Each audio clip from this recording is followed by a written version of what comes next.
You didn't kill Anakin Skywalker. I did.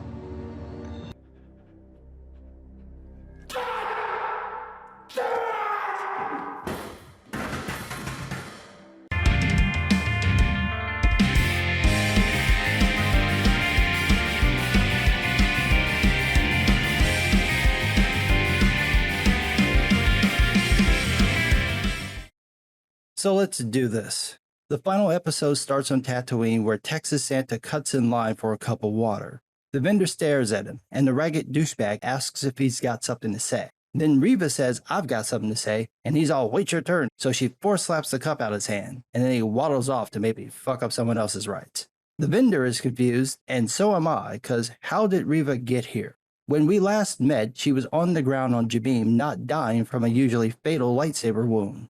Now, we know why she's here, cause someone left a message on its comm instead of deleting it, and then gave the comm to a jackass who dropped it and didn't bother to pick it up, which allowed Reva to find a garbled message of the now trampled comm talking about some boy with Owen on Tatooine. But that doesn't explain how she got here. What, did Vader leave her a ship just in case? Was there another ship hidden in the abandoned base that wasn't shown on screen? How did she get off Jabeam to Tatooine? Better yet, how come she's not dead? She could barely drag herself to the broken lightsaber and comm, but apparently she was fine enough to wander around until she found an abandoned ship, pilot it, and then make her way through the heat of 2 suns to a water stand to ask about Owen, because apparently she couldn't ask anyone at the port. And what care has she administered to this usually critical wound? Oh, she wrapped a towel around it. So she's walking around with a golf ball-sized hole in her stomach and left kidney, and she's totally fine. Or what, she's using the Force to heal herself? None of which is shown on the screen, by the way. She's just gallivanting around with a gaping wound asking for some dude named Owen, as if there's only one person with that name on Tatooine. Then it cuts to Vader's Star Destroyer managing to not hit a slow ship flying in a straight line in front of them.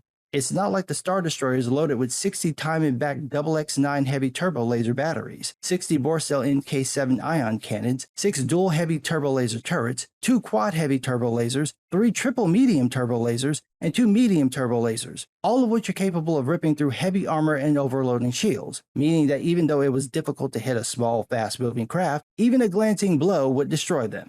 You know, like all of these. If only the Empire had other, smaller ships, one might call them fighters, that could fly out and attack at close range, thereby distracting the rebel pilots and making the ship an easier target. You know, like the 72 TIE fighters loaded on Star Destroyers. You don't even have to send out all of them, just a dozen. A dirty dozen would be enough to probably take out the ship, unless they're not trying to kill the rebels, but instead capture them. In which case, just use the fighters to take out the shields, and then use one of your 10 Phylon Q7 tractor beams to catch them. But no, the show needs tension, so the Empire pretends not to have the upper hand so we can see Leia comforting scared kids with her droid, and Obi saying that he could use the droid's support too. Meanwhile, back on Tatooine, the vendor finds Owen and tells him about Reva.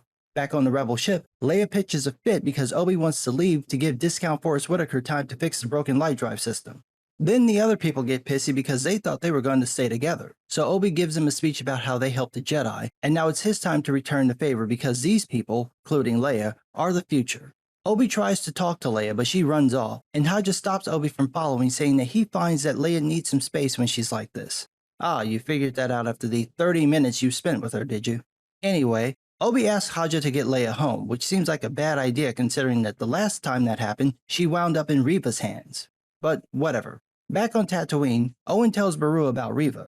Owen mentions that Obi is gone, and Beru throws it in his face, which is honestly fair. They all know how much of a risk it is should anyone find out about the twins. Leia is protected by a royal family and army. Luke has 2 moisture farmers. It would make sense to want Obi to be near enough to the farm so that Luke is protected since they're out in the middle of nowhere. But instead, Owen runs Obi off, potentially putting Luke in danger should anyone come for him. Owen wants to run somewhere and hide, but Beru wants to stay and fight. At her home, that's literally a hole in the ground, meaning anyone who attacks the farm would have the high ground. Did Obi never tell you how he beat Anakin? Unless you've got tunnels that go on for miles, this is the worst place you could hope to hold off an attack. They can see you whenever you pop up. Why would you stay here? All Reva has to do is Lois Lane your asses like at the end of Superman and you're done. Unless, you know, she'd be stupid enough to come down and try to confront you directly, thereby giving you the high ground what with all the stairs and shit. but no one would be that stupid. Right? Right? They also assume that Reva will come at night, presumably because of the heat during the day, which Reva would likely know about too, so it'd be better for her to come during the day when they least expect it.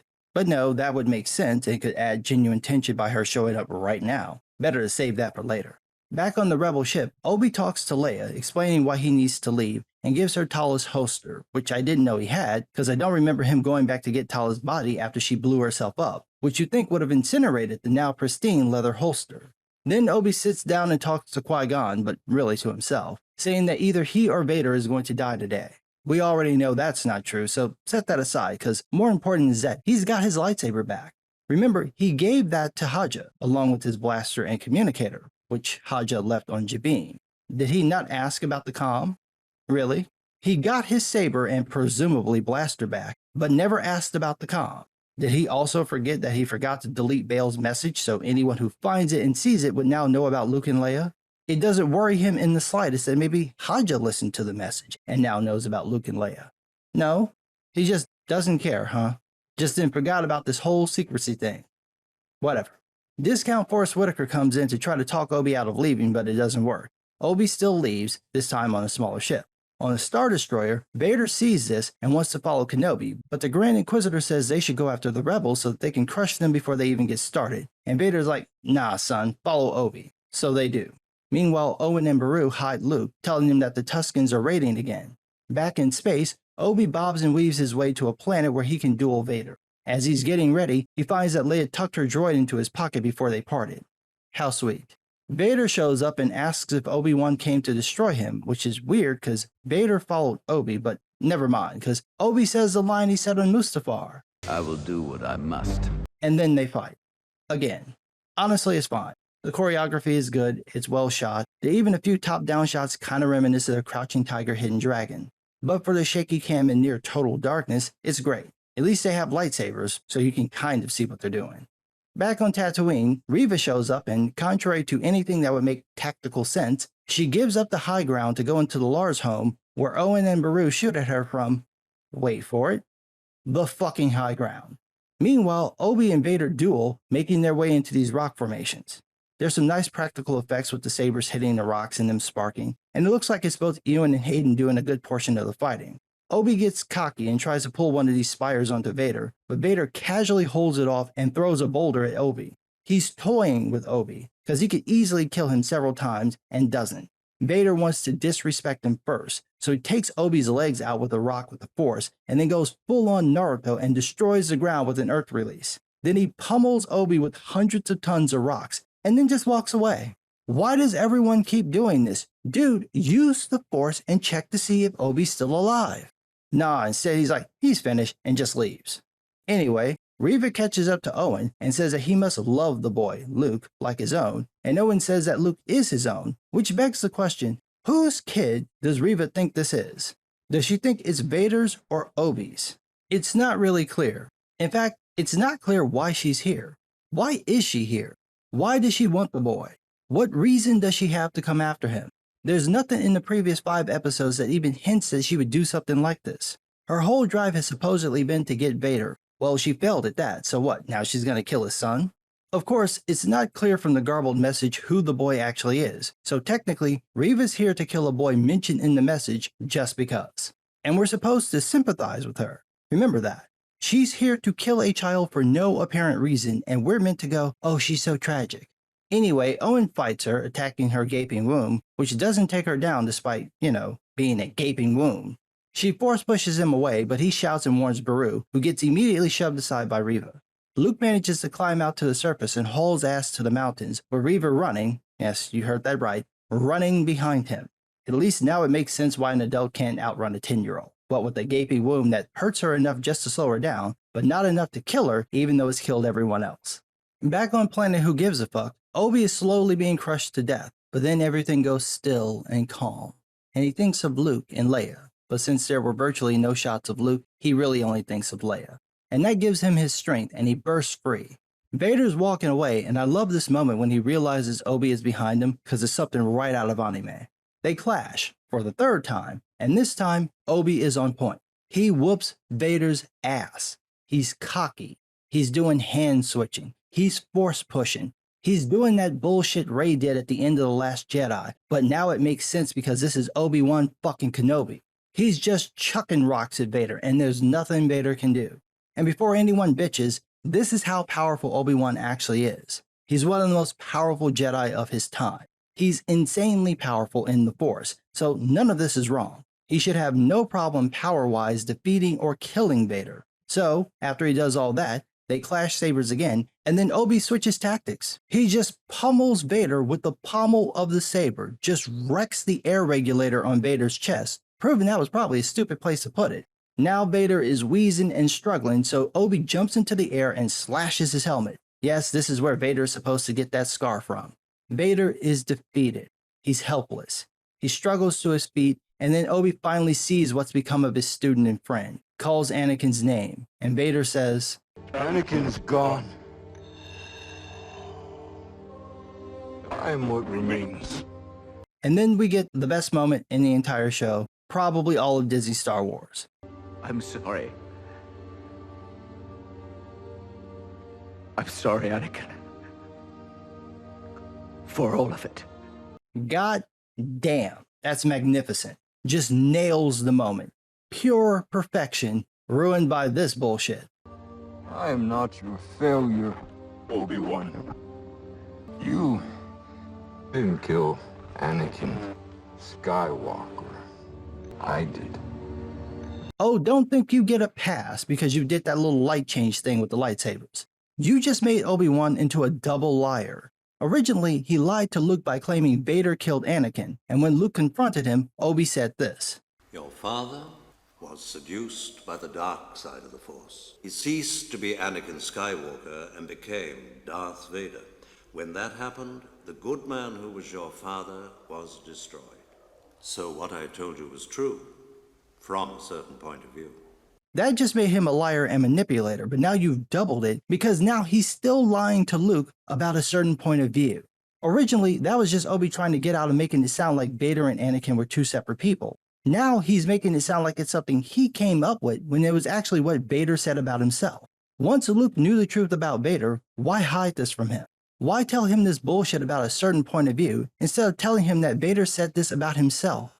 Oh, that's right. Because you made this shit up to fix something, and instead you broke it even more. Did no one watch the original trilogy before they wrote this? It's not hard to get around this. You have the original films. It's easy not to contradict them, such as that whole bit about, When I left you, I was but the learner. Now I am the master. It would appear now that when last they met, Vader was a master, but just got his ass handed to him by a grandmaster. Why are you convoluting the story? And why are you doing it worse than Lucas did? So then Obi says, Then my friend is truly dead. and he just fucking leaves. Where are you going, man? Get in there and kill this nigga. You just said he's not your friend, and it's not like you've had a hesitation in taking people out, what with that trail of stormtroopers behind you. So why won't you kill Darth Vader while you have the chance? Nah, he just walks away, leaving Vader alive to slaughter thousands of other people directly and millions indirectly. So now, Obi-Wan's enabling a tyrant. He's literally letting the man go when he could stop this right now. No, why kill Vader himself when the dude is on his knees barely able to breathe when you could wait 10 years and send the man's son to kill his own father without even telling him who the man is? Did no one think about this before they wrote the script? No one. No one. It crossed nobody's mind that you've turned Obi-Wan into a lying, tyrant-enabling manipulator who tries to trick a kid into murdering his own father because he's too much of a crybaby coward to kill Vader himself. Fucking unbelievable. And yet, it gets more retarded. Back on Tatooine, Reva goes full-on Texas Ranger and chases Luke into the mountains, and it never occurs to her to look up until she hears a noise. Then she uses the Force to knock down Luke, sending him flying down the rock face. Obi senses this as he's leaving Planet Who Gives a Fuck and jumps to light speed. Reva finds Luke splayed out on the ground and goes in for the kill, but stops because she sees herself in Luke's place. Oh, the struggle. The struggle is so real. Now, not the dozens of other times she would have killed people, including children, as an Inquisitor. Those times meant nothing, but now, with Luke, now she sees herself in the victim's place. Y'all didn't think this through at all, did you? Why would she suddenly care now and not all those times before? If you'd had scenes showing this doubt, Say when she was going to torture Leia, you'd have earned this moment, but you didn't do that. Hell, since you're stealing from Naruto, you could have had a moment where Obi said he sensed good in Reva and felt her conflict, and that would have been enough. But no, she just flips for no reason. Anyway, Obi arrives and runs out to find Owen and Baru, and they spot Reva coming out of the mountains. And just make note of how far away those mountains are. Luke and Reva ran that far. That's easily several miles away. So they ran several miles in the dead of night, and then Reva was able to find her way back, also in the dead of night, on the same night. Yeah, okay. Now, why Obi couldn't just use the Force to find Luke, who knows? Obviously not the writers, because it seems to not have occurred to him. It really doesn't matter. Let's just get this over with. Reva comes up and lays Luke down, who's obviously still alive. Owen and Baru take him away, and Reva sobs and cries that she couldn't do it. She couldn't avenge them, the other younglings, so she's failed them. What? None of that makes any sense. Why would she think killing some kid for no apparent reason would avenge her friends? What's the connection? Who does she think this kid is, and where did you establish that she thinks killing people associated with the people she presumably doesn't like was part of her plan? She has no reason to kill Luke. None at all. Now she's crying about failing her friends and thinking she's become like Vader, and again, that doesn't make any sense. The first time we see her, she tries to kill a Jedi and has to be stopped by the Grand Inquisitor. She cuts off a woman's hand and threatens to murder Owen and his family just to find out where Obi-Wan is. This is our introduction to the character. She's not just cruel, she's malicious. You can't have her go, I don't want to be like Vader. Bitch, you're already like him. And then to top it off, her redemption has nothing to do with Obi-Wan. Reva sets aside the dark side on her own. She sets aside the lightsaber on her own. Now she's redeemed because she spared one child's life despite having no reason to kill him in the first place.